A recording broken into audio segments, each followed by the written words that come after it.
Welcome to Studio Talent Collective, everyone. So happy to have you here with me on the show. Now, today we're talking about how you can continue to enroll new students all year round, even near Christmas.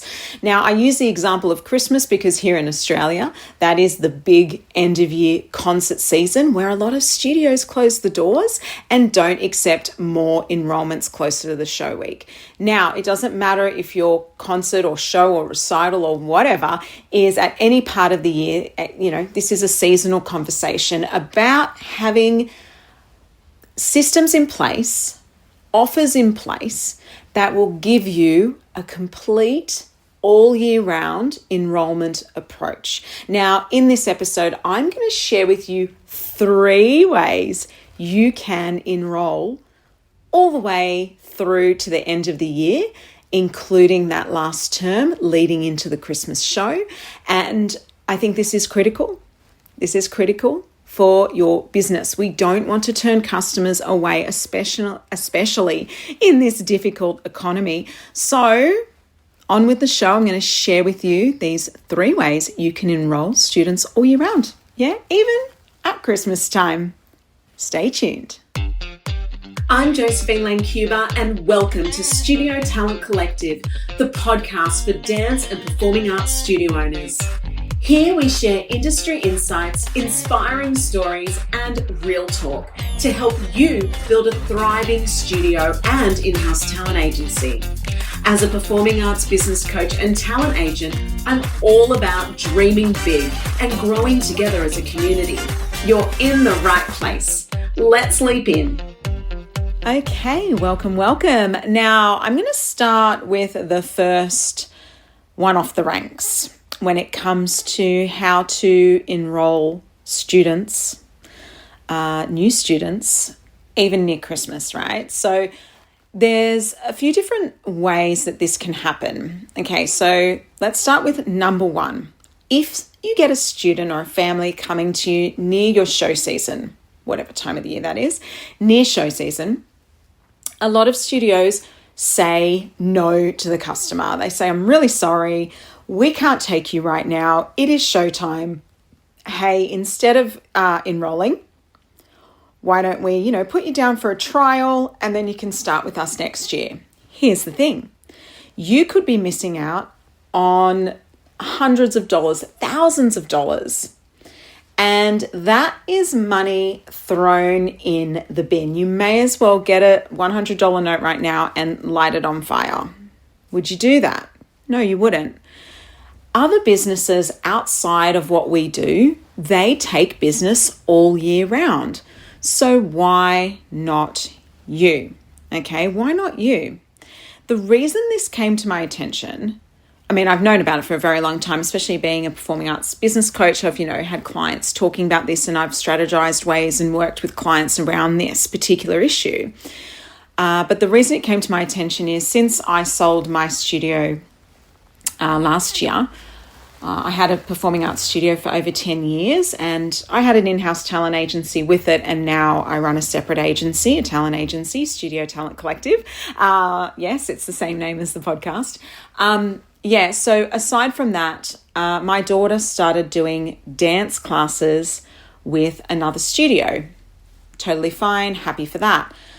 She started doing dance classes and it was interesting because in term 4, I noticed that there was communication going out that that's it, like enrollments have closed and they don't accept any new people. I think it even came out even earlier during term 3. And I thought that was slightly wild because my daughter wanted to try out additional, she does jazz there. She's not like really a dancer per se. That's not actually her thing. Like she's a great singer. She loves, being creative and moving and doing acro and all the things. But she was doing jazz and acro at this studio. And then she decided not to do acro anymore. She wanted to switch out for hip hop. And they said, oh, look, you can trial hip hop in term 3, but it has to be locked in and definite because we're working towards concert and we can't have dropouts from term 3. It was very much like that. And I just thought, geez, it's a lot of pressure for just trialing a class. And because that felt too pressury for my daughter, and she's like, well, I don't know, I just kind of wanted to try it and see. And she decided just to wait till next year to start hip hop.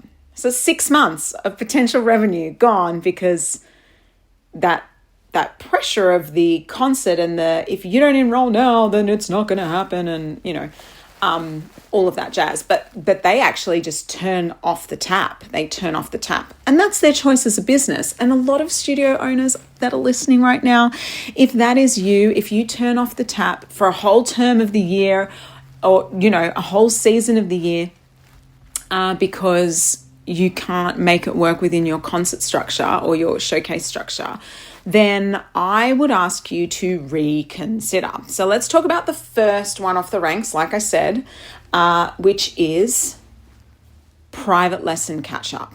Now, if you have private lesson catch-up, would be sold in a package. So if you did get a new student in, your first option is to say, we can enroll little Johnny into this program. However, for them to be able to perform at the show, so firstly, they don't even have to perform. If you want them to perform, you can ease them into it. But let's say they are going to perform in the show, which is the ultimate goal. It makes them feel more included in the process. Absolutely. So what you can do is say, we require there to be a private lesson package for them to join us in term 4 and be a part of the show. That's it. Now you might go, oh, that's really expensive. No one's going to want that. So you'll start to question yourself and you'll start to say, oh my gosh, but our private lessons are like $50 each. And, they're going to need like five private lessons to like catch up on all the material. And so that means you're going to have to charge them at $200. Like, I'm just making this up. Of course, your private lessons could be $100 an hour. It could be $20 an hour. It could be $300 an hour. I'm not judging, right? I'm just saying, let's imagine it's a $50 private lesson. They need to do 5 to catch up, in your professional opinion. That's a $250 purchase, in addition to the actual program itself, which could be, $250 a term. So that program, that jazz program, is $250 a term, plus the $250 private lesson package, private lesson concert package, like you can call it something, give it a name. Hey, Showtime package, Showtime private package. I'm going to say all the things. Okay, so that $250 plus $250 is $500. $500 that you didn't have. Imagine you had 5 of those people. It's $2,500 that you didn't have. So that's one option. So that private lesson package is an option for people to join you. All right, now let's step into your second option. Okay, your second option is a bridging program. So a bridging program is a series of group classes or workshops designed to help students who are new catch up. Now, people often make this too convoluted and difficult, and they think, oh, well, it's not worth it. If I've only got, 4 new students and one of them's in jazz, 2 of them are in tap, and the other one is in drama, then it's not going to work.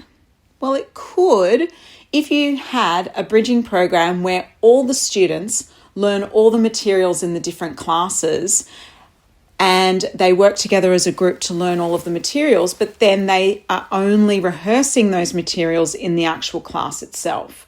So just because you're only going to be in the jazz program and learn the jazz dance doesn't mean that you can't learn a lyrical routine or have a bit of fun with it in the bridging program and support your peers. You don't have to have it in black and white, like, oh, well, we don't have enough students for a tap bridging program, so then the bridging program won't work. Make it combined, where students come together, all of our new students come together on a Thursday night to support each other in learning the materials of each of their classes so that that person can go into their weekly class, feel confident, and do the show. So that bridging program might only be a 5-week workshop series or a 4-week workshop series. And that could be a group program and everyone pays the same price, doesn't matter. Maybe you charge a little bit more for people that are in multiple classes, but you don't have to. You could just make it a general workshop price in the bridging program, the concept bridging program. And that's what you do for new students. They just need to be available for it. Yeah, and everyone from all the things come into the one class. Now, of course, if you have multiples in each style, then sure, create, specific bridging programs like tap bridging program, jazz bridging program. You might do it in age groups, the junior bridging program, senior bridging program, whatever. But bridging programs are a way to ensure that people feel supported. They are connecting with other students.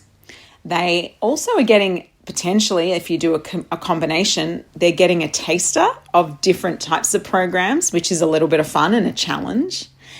And they get to do the show and they get to come to class, and each week they get to feel more and more confident because they've got this secondary, showtime bridging program.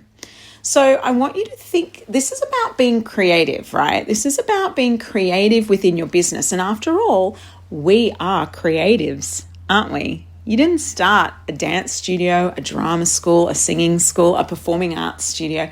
You didn't start that from being an accountant. I mean, maybe you did. Maybe you did.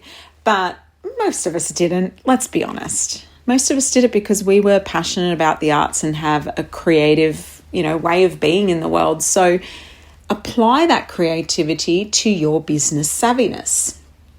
And that means that you don't have to just do it the way you've always done it, and you don't have to make it hard. You don't have to make it hard on the people that you serve and on yourself. Like, make it easy. So, like I said, privates is a great way. Like I said, in that first private, show package, that could be a way to do it. You could have a show bridging program, which is a group connectivity point, and can be a lot of fun. Yeah. So those are two options. Now I'm going to share with you the third option of how you can enroll students all year round after this short break. It's time to future-proof your studio with talent management.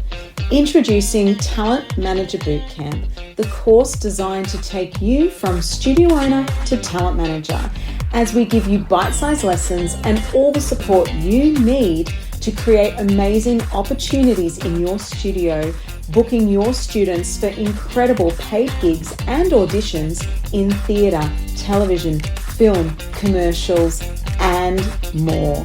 Now's the time, studio owners, to jump on in, because we have a special bonus if you join during the promotional week.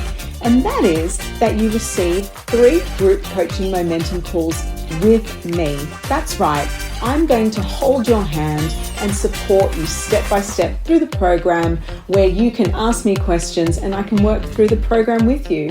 This is designed with the busy studio owner in mind, with time-saving tools and resources to fast-track your path to talent management success. Want to learn more? Head to josephinelancuba.com/talent. Link is in the show notes. Now we're going to bring a little more innovation into your studio space.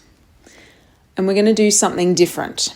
And we're going to think about new students in a different light and in a different way as I bring to you, part 3. I'm actually labeling these audio clips as parts, because I really do see them as parts. Part 1 being the private lesson show package, part 2 being the show bridging program, and part 3 is having an in-house talent agency. Now hear me out, because this is something that people just aren't getting creative enough about. So first of all, let's talk about what student retention actually means. Student retention. So I'm not talking about attraction just yet. Student retention means, how long we keep a customer in our business for, our customer being our primary customers. The student, of course, there's the payer, the parent potentially. But it's about, keeping people for longer and, having happy customers, right? Returning customers. So I've often said that talent agency work is great for student retention because, essentially you are engaging them in other services. They are excited to be with you, so they're more likely to stay with you for longer. But on the flip side of that as well, is even if they don't do classes with you anymore and they stay in your agency, that is still retention. So some people would view that as, they're not a client of mine anymore, so they're out of the agency. But I actually see it in a different way. It's like, okay, so they don't do dance classes with you anymore, but they're still your customer because they're in your talent agency, which means that, number one, they're doing at least once a year a paid photo shoot. Number two, you could be offering workshops, private audition technique lessons, etc. So they're buying, ad hoc as they need classes and programs and workshops. They may not be an ongoing class participant, but they're doing ad hoc purchases. And then, they also could be earning you commission if they're a booker, if there's someone who tends to get the gig. And it's not always who you think, by the way. I always say, especially in commercial and advertising, like it could be the kid with two left feet in the back corner that is the commercial booker, right? It just depends. So never assume, right? It's not necessarily always that front and center Stedford kid. So, there's different multiple revenue streams there. So that's still like money in the bank. That's a customer. And as far as I'm concerned, that's retention. Now let's flip the script and talk about that from an attraction point of view, because this episode is about how to enroll new students, right?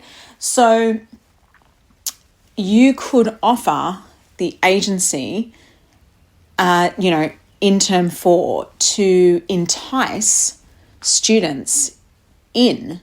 So you might, if you create your own in-house talent agency, you can market that publicly and say, hey, we're taking on new students now. Actually, one of my clients who went on to create a talent agency, they are doing recruitment. I think they've said once every month they run recruitment rounds. Another one is doing it now every quarter. Every quarter they do a new recruitment round, and they actually attract new students into their agency through that. Now, you don't have to. If you have an in-house talent agency, you can only, you might just represent the people within your walls. But what I'm saying is if you create your own branded talent agency, you can actually invite people in. And when you invite people in to the agency, there's an opportunity to cross-promote your services by nature, right? So you might not be enrolling them, inverted commas, if you could see my fingers, I'm doing like the little inverted commas gesture with my hands. You might not be enrolling them per se in a class, but you are taking them on as a new client. And they're going to buy a photo shoot, for a couple $100. They will also do a, confidence on camera, whatever, workshop, or maybe they'll buy that school holiday, cat's eye, K-pop, whatever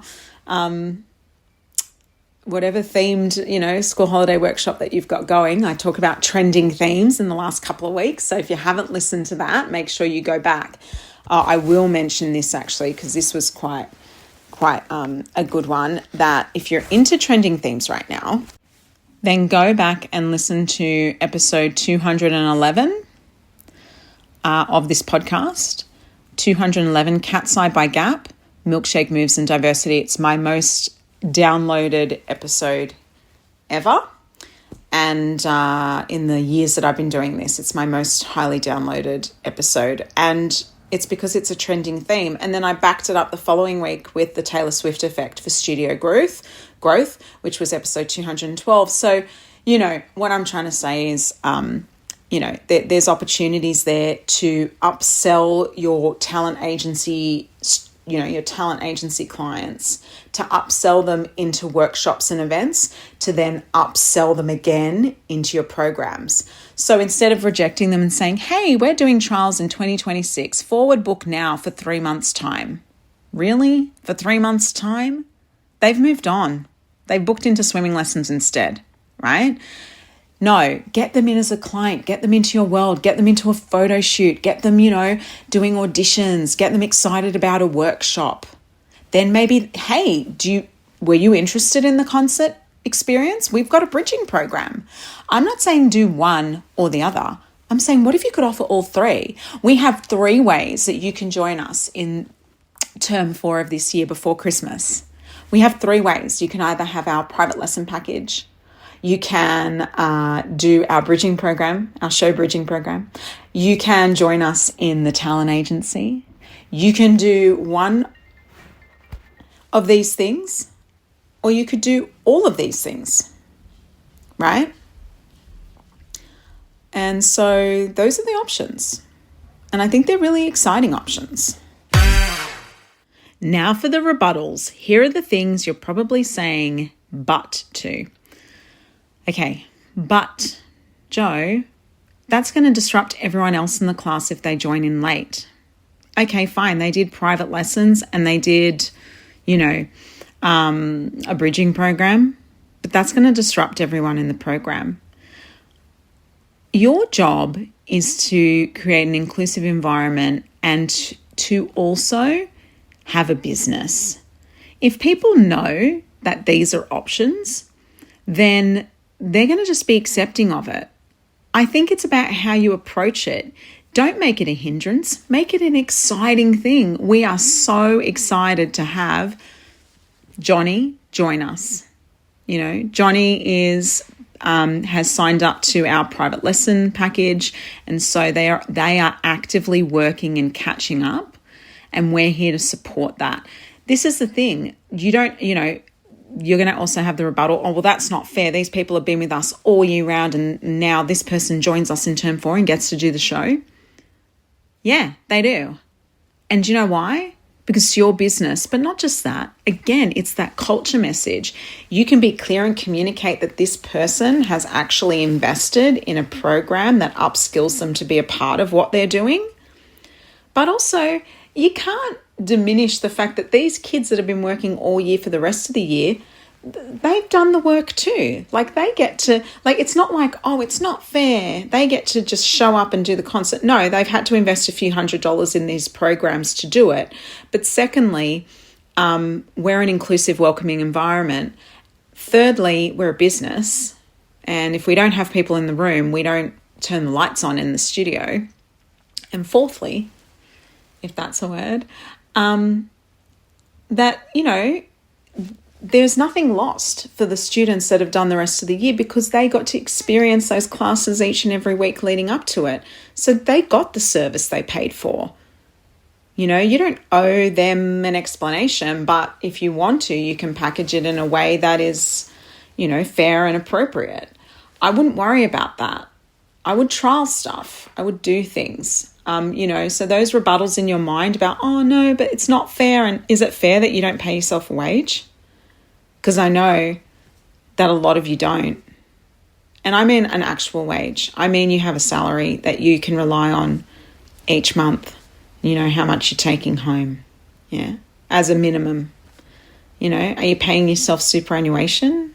Or, for those in the US, I guess that's your 401k or whatever you call it. Essentially your retirement fund. Are you paying yourself that? And if you're not, then maybe you should be introducing all year round enrollment options because you deserve that as the business owner who worked hard. Gyms don't close. I understand there's a performance outcome. I totally get that. I really do. These bridging programs as well, here's the other bit. These bridging programs can be joined in at any time by anyone.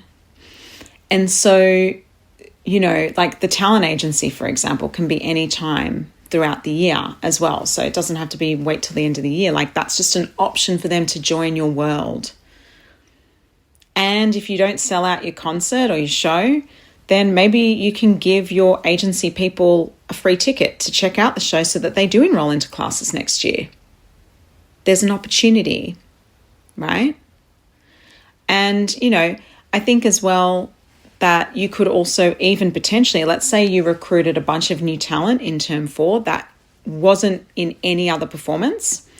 you could actually create a piece just for the agency newbies.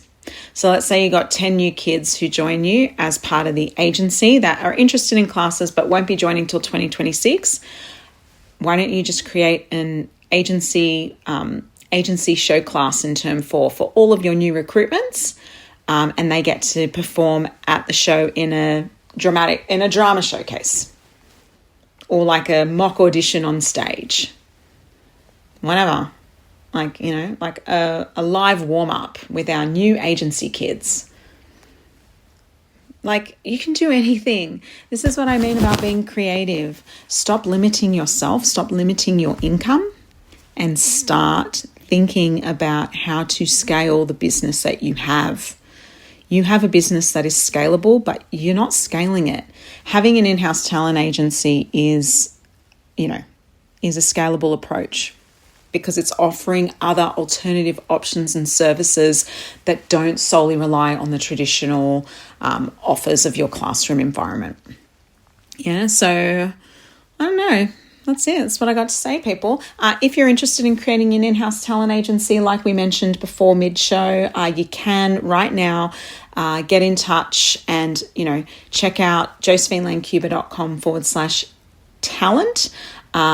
That is where, Talent Manager Bootcamp lives. You can check that out in the show notes. I'll be sure to put that link in the show notes for you. That is the course designed to take you from studio owner to talent manager. And it's not too late. You literally could, within the next 4 weeks, I know that sounds really crazy, you could be learning the ropes of how this works and getting yourself ready. See, people go, oh, it's too late. It's the end of the year, Christmas, concert. Oh, yeah, cool. And then you wait till December and you've got no strategy for 2026. You've got nothing in place. Then you start thinking, but I want to do the thing. But then, term 1's really, really busy. So we'll just keep bumping that dream of having an in-house talent agency and then 6 months passes and you're still not doing it. You know how many studio owners contact me with this dream and it takes them years to jump in? Some of them go for it. They're ready and they pull the trigger and they don't look back and they're loving it. Others sit on the fence for so long, And so it's like, if you want to do it, just learn about it. Like, it's like going window dress shopping in a designer store. Okay, like if Louis Vuitton, you wanna buy a handbag. And you're so scared because you think you can't afford you don't even walk in to touch the bag. You don't dare go in the shop because I'm never going to buy one, so I can't. That's what the course is about. You want to do it? Go in the store. Go window shopping. Check it out. Do the program. See if it's the right fit. Like, you have nothing to lose except your time if you don't take action. That's how I see it. Yeah, I'm actually listening to a book. I say listening to a book because I'm doing an audio, because I'm reading a book called Becoming Bulletproof by Evie Pomparis. And I'm listening to an audiobook called Die with Zero. And it talks about how so many people don't live their life and have these experiences due to, fear and all this different stuff. And, you've got this life energy and you should be utilizing your life energy in using those hours of the day in the things that excite you, interest you, inspire you. So what I'm saying is, if you've ever dreamt of it, then just, jump in, do it. Go to the link in the show notes. Check out Talent Manager Bootcamp. You've got nothing to lose. josephinelancuba.com/talent. Thanks for listening. This episode is brought to you by Studio Talent Collective, helping you go from studio owner to talent manager with confidence. Ready to start your own in-house talent agency? Connect with me at josephinelancuba.com or via the links in the show notes. If you enjoyed this episode, please share, rate, and review. Thanks for listening and keep shining.